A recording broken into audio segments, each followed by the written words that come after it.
And good morning. My name is Gelareh Bassiry, and I am with Arlington County Area Agency on Aging. And I have been with Arlington County for the past, I don't know, 12 years at least. And I don't know, do you see my slide? Okay. All right. And I wear different hats. I am a outreach specialist. I'm also a caregiver support, and I'm also a certified VICAP counselor, which is your insurance Medicare counseling program. So I'm happy for your invitation. Thank you for having me here. And I'll be happy to talk a little bit about services for caregivers here in Arlington County. The research shows that 90% of aging adults prefer to age in place in their own homes. However, most Americans underestimate the risk of developing a disability and needing long-term services and support, which is very important to have in mind because with aging in home, we start needing things that might not be available in the house for us. So we have to reach out for help. Research estimates that about half or 52% of Americans turning 65 today will develop a disability serious enough to require long-term services and support. Although most will need assistance for less than 2 years, about 1 in 7 adults, however, will have a disability for more than 5 years. And on average, an American turning 65 today will incur about $150,000 in future long-term services and support costs, which could be um, financed in different ways. Some people sell their homes to provide that. And then people, when they spend down and they don't have any resources, they turn into the county. And its community resources are available for people.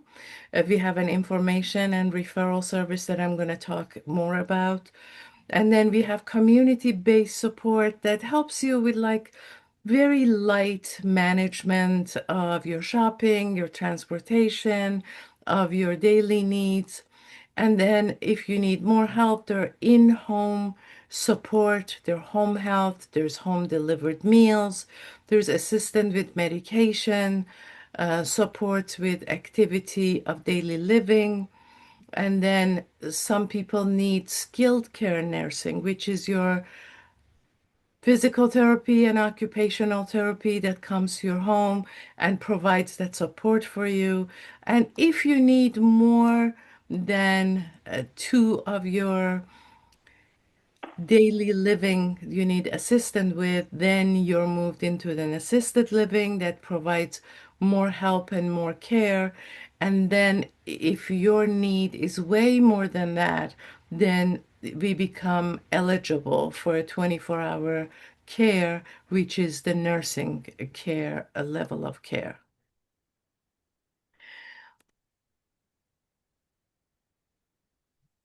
So, yes, planning for the future is a personal decision, and it is a very difficult decision to make. So, we all need help, and we are here to help each other with that. So, if you have ever started helping a family member or a friend with grocery, helping them to the doctor or making an appointment, you have little by little gone into a caregiving role without even knowing it.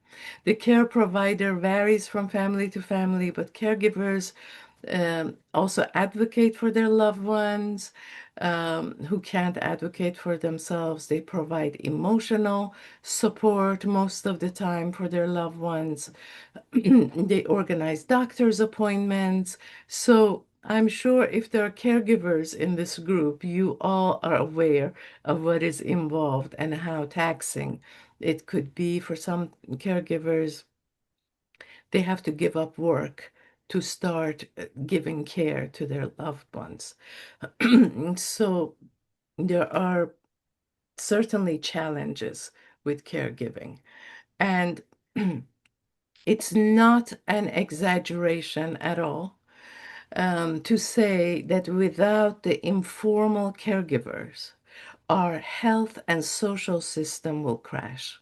But yet, their invaluable services always goes unrecognized and unpaid most of the time. According to AARP, 43.5 million caregivers provide unpaid care 12 months a year. Some of them, while caring for their elderly loved ones, they care for children as well. So the estimated cost of this care just for the elderly is $1 trillion in 2025. So if we were to pay for this unpaid care, the country, the society would have paid $1 trillion. So how much is $1 trillion? It is about $2,864 per person in United States. In 2025, we had 349 million people. So the whole total Medicaid spending in long-term care is 260 billion. So you can see the value of this caregiving and how much it's giving value to the community.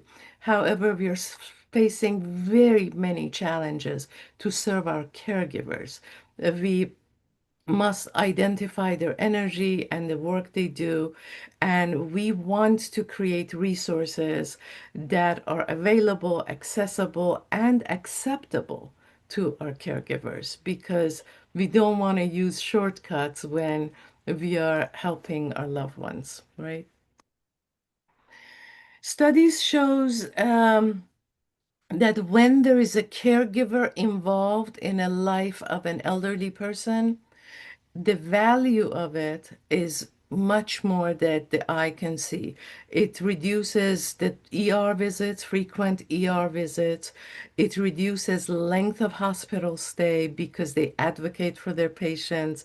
It improves the quality of the life of the patient because it gives them that feeling that there's someone there for them if they're not in the capacity to advocate for themselves. And this is an invaluable service, of course. Caregiver pay a high cost, um, and most caregivers that we see, they have high level of stress. And unfortunately, this high level of stress affects the body. They create diabetes, high cholesterol, heart disease, and in a lot of cases, depression seeps in with this caregiving. Well, when we think of caregiving burnout, we immediately think about the hours that the caregiver needs to spend and give attention to their loved ones. However, eh, there are never statistics about this and how this caregiving is affecting the caregiver. It is emotional, it's behavior, and it's mental aspect that is associated with caregiving that has the direct correlation to burnout and to what is called identity discrepancy. That is, in fact, the core reason for the burnout for the caregivers. Now, the important thing is what happens between phases. When you're identified as a daughter for someone, as a wife for someone, and then your identity changes to the caregiver and the role of the caregiver. For example, a spouse may view their partnership as an equal romantic dynamic. When cognitive or physical decline forces them to become a manager or a medical provider, and internal conflict arises, and the caregiver struggles to reconcile and to find their own place in this relationship. And that unfortunately causes a lot of conflict between the care recipient and the caregivers. Identity discrepancy is influenced a lot of burnouts. Most stress that comes from this burnout, um, it is does not create a healthy environment. It has depression, there's a relationship burnout, and it affects the type and the quality of caregiving that you provide for your caregiver. And the cost is definitely another story besides the point. So, as I said, I am a part of this AAA in Arlington County. And AAA, we receive funding from state and from local, and we coordinate and direct area agencies on aging activities and programs to ensure compliance with local, state, and federal laws. We identify services that would best benefit our aging population in Arlington County. It's through Older American Act money that we receive. So we have very many services. We have elder rights services through elder law. We have caregiving services. We have nutrition, health and wellness, and supporting services. In addition to all of that, we ensure compliance with all federal and state requirements and policies that is related to these grants that keeps on changing, as I'm sure you can imagine. So in addition to all of these services, we also have our insurance counseling, we also have our case management programs, and have our senior Medicare patrol that really gives education on fraud and scams in the community. We have great programmings, and I hope that you pay attention to that and you attend some of the programs that we have for this awareness in the community. The window to all of these services is our Aging and Disability Resource Center, ADRC for sure. You call this number 703-228-1700 or send us an email in our email box arlAAA@arlingtonva.us, and just let us know what your needs are, and someone gets back with you. Or if you're calling, someone is always on call to answer your questions and tell you how we can best support you and help you to get over the challenge that you're facing at the time. We also have home and community support, our Social 60 cafes. That is a house for a lot of our aging population who don't want to stay at home. They come there, they have lunch, they have activities, they have meals. We have nutritional counseling and education that not very many people take advantage of, and it's a free service to everyone. So all of these services that I'm listing here, that I'm naming here, are free to everyone. We have real estate tax relief. We have rent subsidies. We have renovation and modification help. We have transportation help, money management for people who feel they cannot manage their money effectively. We have a lot of people who call us that they haven't paid the rent for a couple of months because there were other costs that were more taxing to them, and they didn't know how to manage their money, how to pay half of that, half of this, or how to budget for this. And we also have Medicare counseling, which is our VICAP line. We also have mental health support. It's a community-based service. It's Senior Mental Health Adult Program, which is, or it's called SAMS for short. They do case management. They support coordination of services. We have disability services. Some of the people who are disabled, they still want to work. So we help them gain employment. We help them with transportation services. We have a very valuable program which is called the RAFT program, that is also a free program that comes to your home and assess your situation with your um, care participant, especially if they have Alzheimer's disease, if they have dementia. So they give you pointers of how to best design your home or how to best care for your loved ones. We have emergency mental health services and non-emergency police and suicide crisis for substance abuse hotline that you see in the slide. You're welcome to take a note of them or ask me later if you like to have it with you. There are a lot of, unfortunately, a lot of our citizens who, due to being alone and not having a family around, they start using substances and drinking alcohol. And that has been creating a lot of issues in our community. So the help is there. If you see something, please do call us and we look into it. We have an adult day program, which is specially designed with activities for adults who have special needs. They monitor their health there. They have therapeutic recreations. They have lunch there with their buddies. And they also have caregiving support in the centers. And they also have the a cafe in the library for people, for caregivers and their care participant to go and enjoy these programs that is for memory cafe for people who have dementia, caregivers of people with dementia and their loved ones who have dementia. So they do have a lot of good programs, and the residents enjoy being together there, and they have physical activities, whereas if they were home, they would just be sitting somewhere and waiting for their caregiver to come home.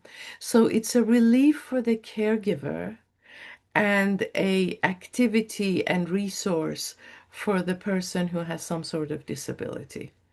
And at the time they enter the center from the front desk, they receive care with caring staff that is there until the time that they leave, and they get the bus and they go home. And the transportation is provided for them to get to the center and back. We also have a program that is designed for anyone, but we offer it to our caregivers mainly because it is a free educational program, and it's an evidence-based program from Stanford University that we offer for free. It's a 6-week program, 2 hours per week. We invite caregivers to benefit from this 6-week free program because it gives them a time to care for themselves, first of all, and then to help their loved ones more effectively.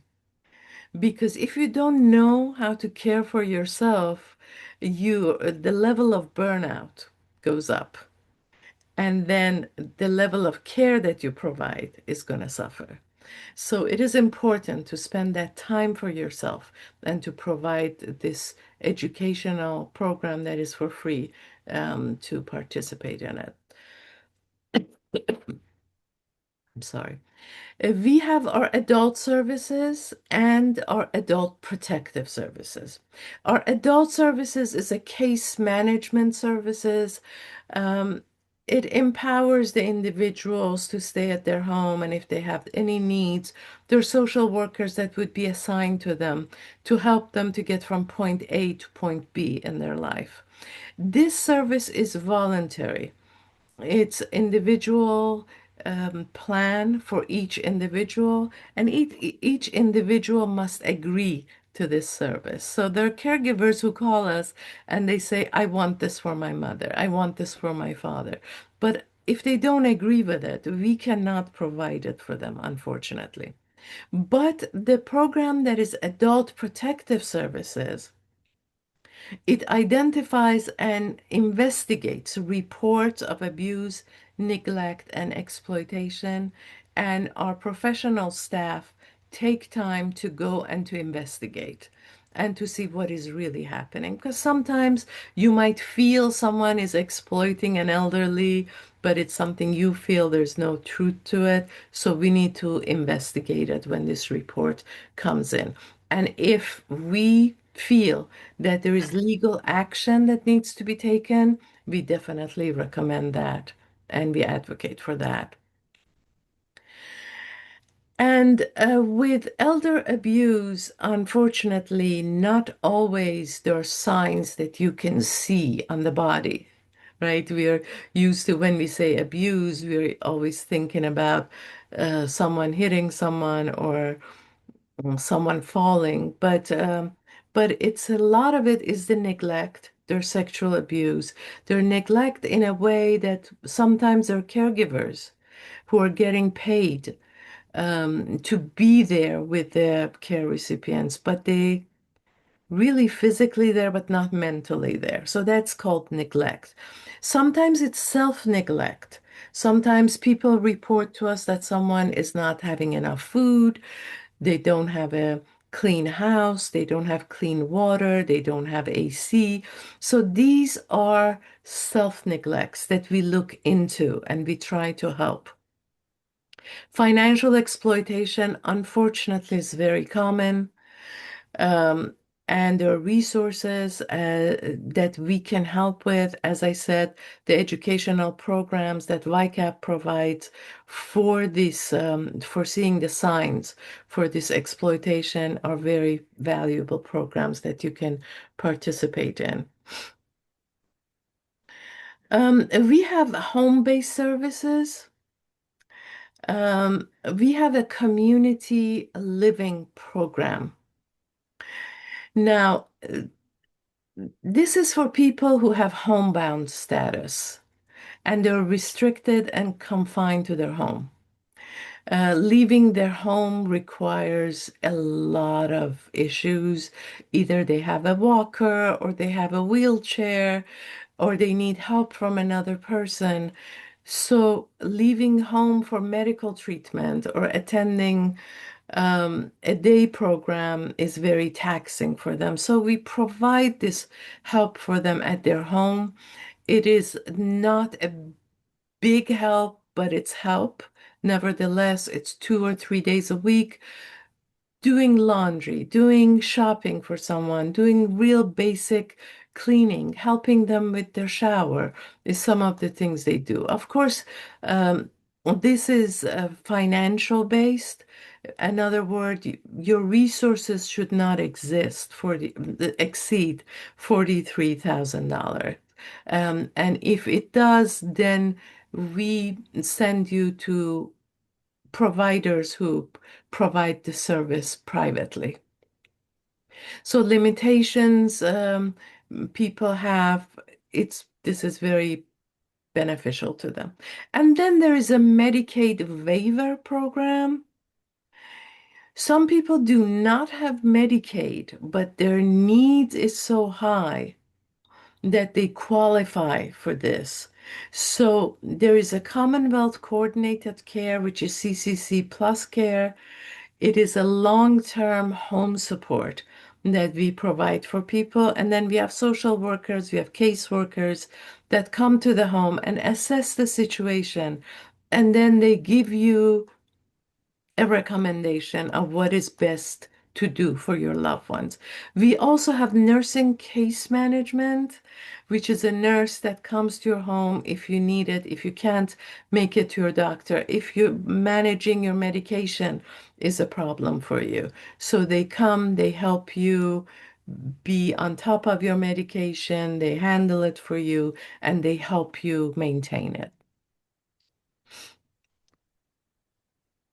And then we have Medicare counseling services. We have trained volunteers and staff who help people to understand Medicare. I don't know why Medicare makes it so complicated for people to understand it, but we are there to help with understanding what part of Medicare you need, what kind of it, what part of it you don't need, what part of it, what does it do for you, what part is not beneficial to you. Um, there are also income-based programs that VICAP trained counselors can help you with. Let's say you need extra help with the payment of your medication. So that is extra help. It is income-based, but we can help you. There is Medicare savings program for people whose income is lower than certain level and paying that Part B premium, which is 200 something, becomes difficult for them. So Medicare savings program comes in and it pays that. The state will pay that for the person, so they do not have to be burdened with that cost. And we kind of help people to recognize what is not covered with original Medicare. A lot of people think that long-term care is provided by Medicare. It is not. Medicare does not provide long-term care. It does not provide in-home services, personal care, or housekeeping services. It does not cover dental. It does not cover ear and hearing aid. It does not pay for the family caregivers. And there are some Medicare Advantages programs that is a Part C of Medicare that offer these programs, but they're not always guaranteed. Some of them offer, and it's wonderful on the paper, but when you go deeper in, you see that they really don't cover that much. So what we do in VICAP, we help you compare different plans together. So you either come into our office or over the phone, and we help you when you want to decide on which plan to choose. We are going to help you compare these plans to see which one is actually doing what they're saying they will do. There's another program that is called respite program. This respite program is $500 per family, and it is for the caregivers to help them. Let's say you want to go on a vacation, and you don't want to leave your people you care for alone in the home. So this money can help for you to hire someone to stay with them while you're away. Now, this money can be used in a adult day, in a facility, or in your own home. But one of the requirement is that you need to live in the same home with your loved ones so that this you would benefit from this. And yeah, that is one of the requirement. And then we come to caring for you as caregivers. As you know, as we all traveled and still travel, we know as we get in the airplane, what do they tell us? Just when the oxygen masks come down, you put it on you first. And there is a reason for that. Because balancing caregiving, work, and other family obligations is never an easy chore. Demanding, it's stressful, it can negatively affect your health, your ability to provide care for the loved ones that you want to provide care for. So caregivers need is different in different families, depending on the social support, on the financial, economic situation, and many other factors. But one common challenge for all caregivers is the shortage of time and schedule regular time on what is important to care for themselves. And we don't want you to forget about the self because as caregivers, we often feel that the need of our loved ones is more important than our own need, not knowing without that oxygen mask, we burn out and we can't be good caregivers for anyone if we are not good caregivers for ourselves. So it's very important to pay attention to that, to have your own connection with your friends, to have time away, to exercise, to meditate, whatever it is that you like to do. But just do put that time aside for yourself. I cannot stress that enough to just spend time for yourself. There are a lot of resources that we have. Um, as I talked about, there are caregiver trainings and education that 55 plus centers offer. There are Arlington libraries who have good programs. We have home health. There's a source book that you can use. There's a senior navigator if you're comfortable with going online. So the help is out there. And then our aging and disability services, 703-228-1700 is your window in finding these resources, in allowing us to help you help your loved ones. Uh, at this point, I am ready for any questions you may have. If you have any questions, I'll be happy to answer them. Gelareh, there were no questions that came up in the chat. You really gave a very comprehensive view. We do have one question that just came in, which is, do I have to register my loved one for the senior cafe? And if that's the case, how do you go about doing that? Yes, there is a registration process that we go through. And then if you do call us, we do give you all of that information. It is our Walter Reed. We have a couple of centers that do this. Walter Reed is the main one. And then we have Arlington Mills and a couple of other centers that can help you with this registration. But we will give you step-by-step instructions of how to do it and how to make sure there's a space for them because sometimes you have to go on a wait list. So when you foresee that day coming, we encourage you to go through the process, register them. So by the time they're ready to go, there is a plan in place for them. Gelareh, is there transportation to get people to the senior cafe? Yes, yes, transportation is included in this service. So they pick them up from their home, they spend hours there, and then the transportation will take them back home. Perfect. We've got another question on how someone would go about registering for Meals on Wheels. Meals on Wheels is also through our office, 703-228-1700, because we contract with them, so we are managing that part for them. So we register people, and there is sometimes a fee involved depending on your income, but usually it's a donation based. whatever you feel you can participate in.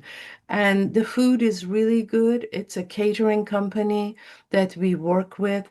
Our own nutritionist watches over the menu, make sure everyone gets enough protein, enough nutrition that they need at this particular age. Perfect. Um, the next question comes up is one, will the slides be available? So Galari, if you could mail your slides to the A&V office or Sure, to Caroline, either one of us, whoever you have the email for, and then we can make sure that if someone would like the slides, we can share them with them and make them available. So sure. that's number one. But she also would love to know if you could speak to her own caregiver support group. So people wanted to know how to contact you. If you wouldn't mind putting your email address No, in the not at chat, all. Let me then people can find you. let me find the chat here. I know, and I won't say anything so you can concentrate on that for a minute. And No, then no, we do have no. another question.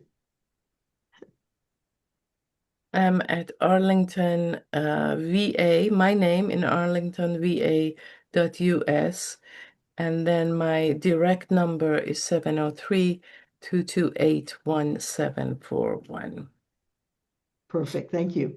Um, there is also a question from someone else on, can they get a little bit more information on the caregiver support group sign up?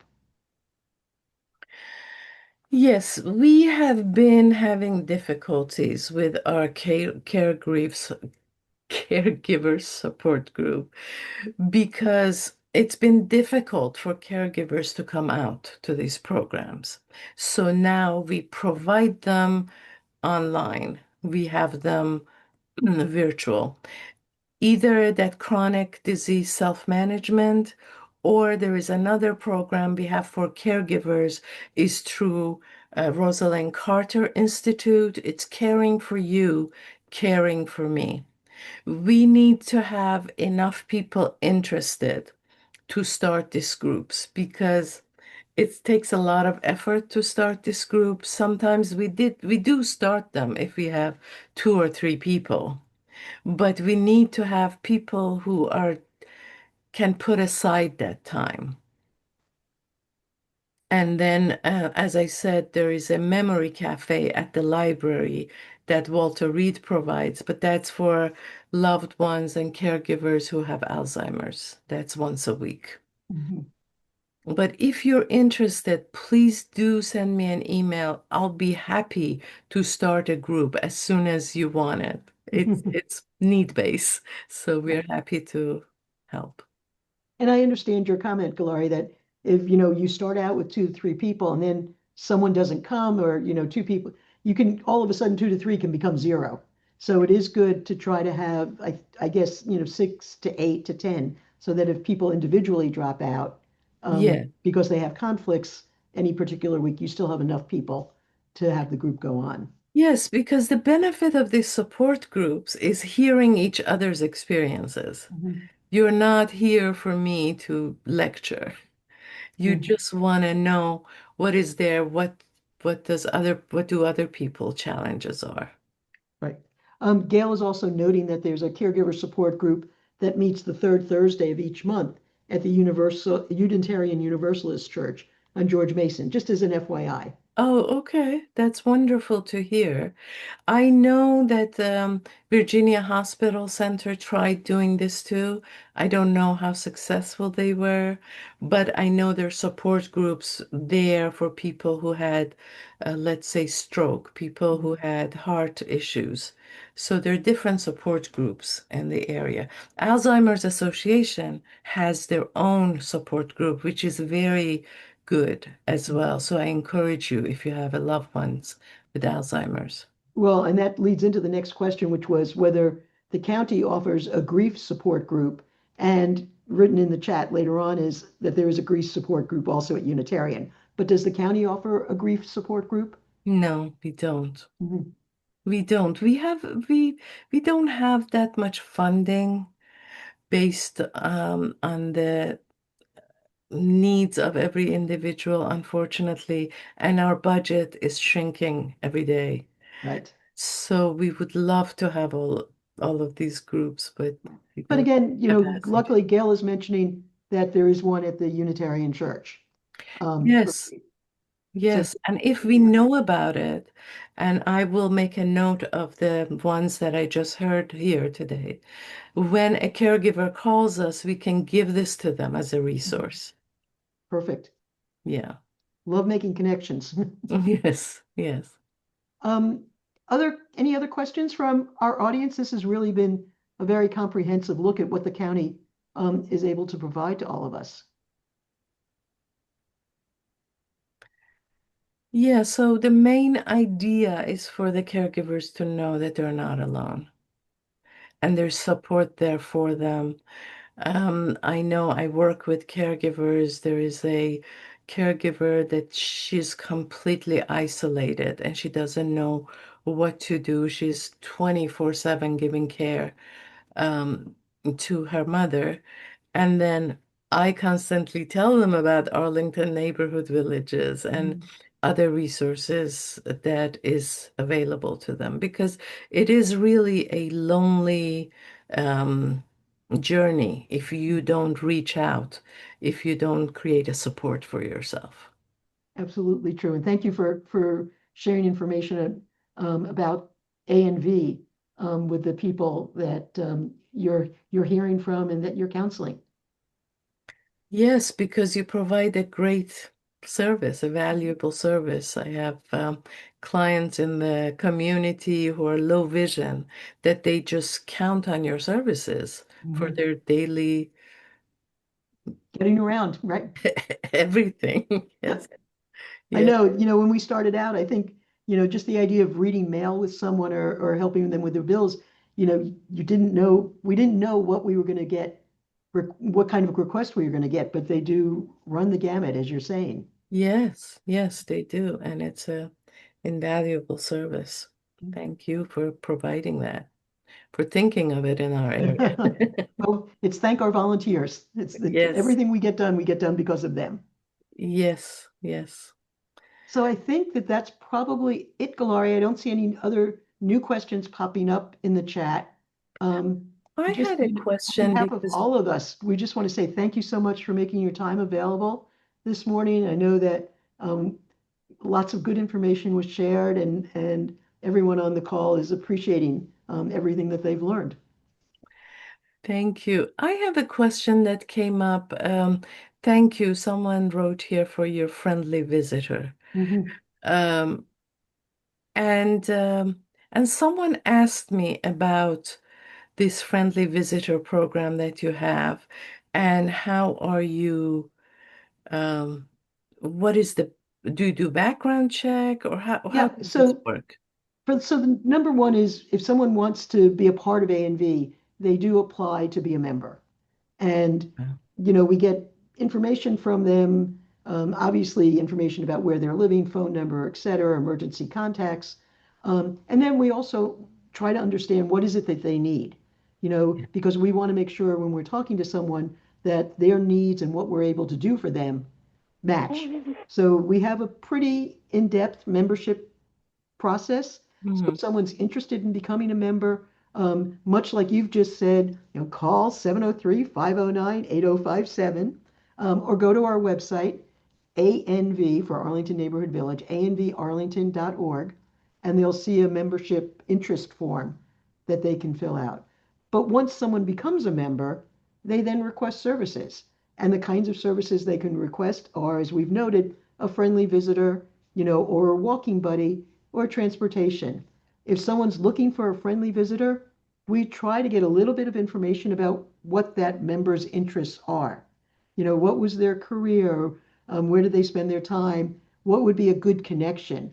And when we go out to our volunteer pool, we include that information. So it may be that someone's really interested in military history. And if Mhm. there's a volunteer out there who has that same passion, we try to put them together. It doesn't always work out, that we can match passion to passion. But when we can, we try to do that. It may be that someone hasn't spoken French for years and they'd love a French speaking Yeah. friendly visitor. So we try to understand what someone's looking for and make a connection with a volunteer. But the very first step is that indeed they have to reach out to us to become a member so that we can learn. You did ask, Galari, our volunteers all go through a background check. Okay. So every volunteer goes through a criminal background check. And then for our volunteers who are drivers, Mm, we also look at their driving history to make okay. sure that there are no red flags there. So every volunteer is vetted before they're put into our volunteer pool. That's great. Just being a volunteer with you is one of my retirement plans. It was Volunteers, mine too. retire tomorrow, we need you. I've got a job all lined up for you. Right. Yes, thank you. All right, Galari. Again, this has been really very, very valuable. Thank you so much. And I know that everybody on the call is very appreciative Oh, of everything, not just for your presence here today, but everything that you and your teammates do for us in the county. thank you. Thank you for inviting us.